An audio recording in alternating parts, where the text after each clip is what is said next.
Hello, my fellow multidimensionals. It's Asia of multidimensionalu.com. Okay, I'm doing this weekly vlog in just quick succession as a follow-up to the message from last week, which was your heart's desires are actually your obligations, so you better get to it. This week's message is that surrendering to divine will can be exceptionally challenging. So there are many aspects of it that are super fun and blissful and magical, and we're stoked to do them, right? Like twist my arm to do that, fly to Kauai and sit on the beach and do major work while I'm doing it. But let's be honest, there are parts of it that you just go, what? For a time. Because during that time, what you're doing is blasting through or gently resolving, however you want to think of it, all of your density distortion shadow that has been keeping you in a holding pattern. But I really want, from my heart to yours, acknowledge how challenging this journey can be. A lot of teachers focus on the magic of being able to manifest and create a life you love, and by all means that is so there.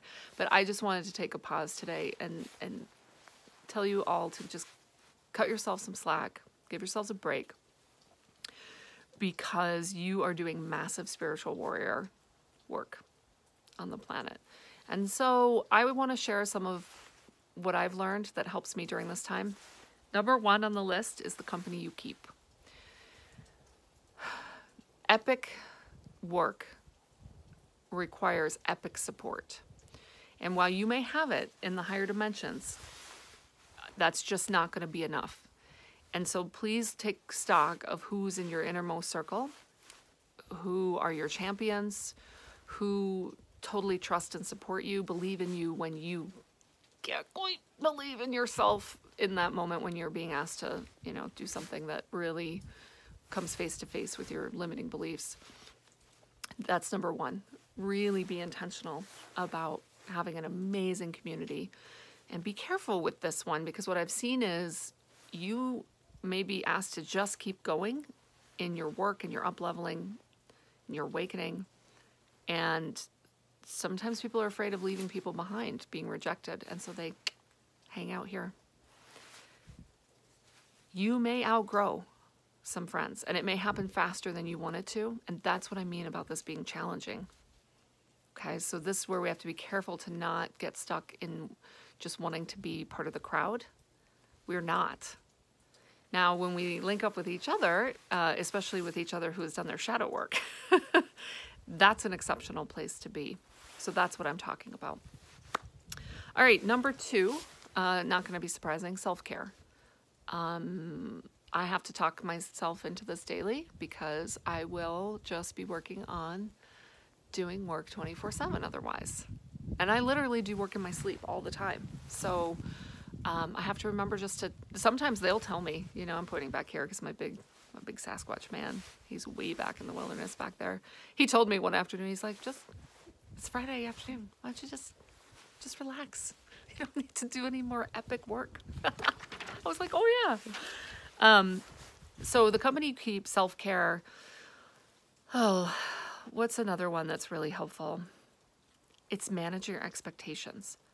So if you understand that this isn't all rainbows and butterflies, and that you're going to be asked to do some really confronting things, then you won't be so frustrated. You'll just be like, oh my gosh, this is what she was talking about.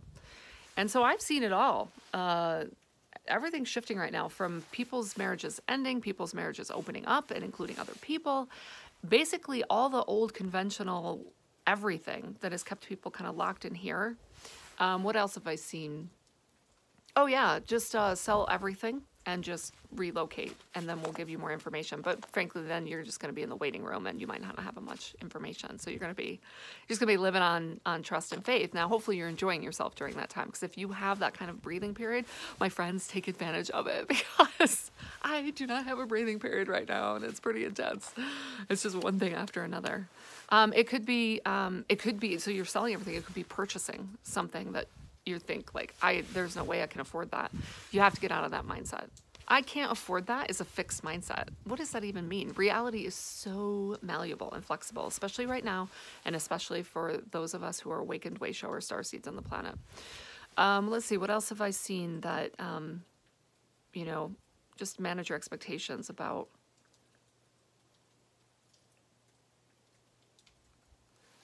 Yeah, it's the whole family one. The family boundaries. And again, we've been so conditioned to this is how you are expected to show up for family, blah, blah, blah. You have epic work to do on the planet. And so your greatest act of service is to not allow yourself to be entangled anymore in 3D expectations, because your ability to serve humanity, including your family, who you love, grows exponentially when you allow yourself to transcend the state. They'll get it eventually, whether it's in this physical dimension or once they've transitioned. So don't worry too much about that. You know, frankly, you're giving your power away. All right, so I hope that's helpful. I just want you all to know. I mean, the way I'm talking to you all, it's the way I talk to myself. You can do it. But I did want to acknowledge that this path can be, I don't like the word hard, because that just feels like it just creates more everything hard. It can be challenging at times. And I want you to know that I've got your back. Okay? They've got your back. And most importantly, your higher self has your back. Okay?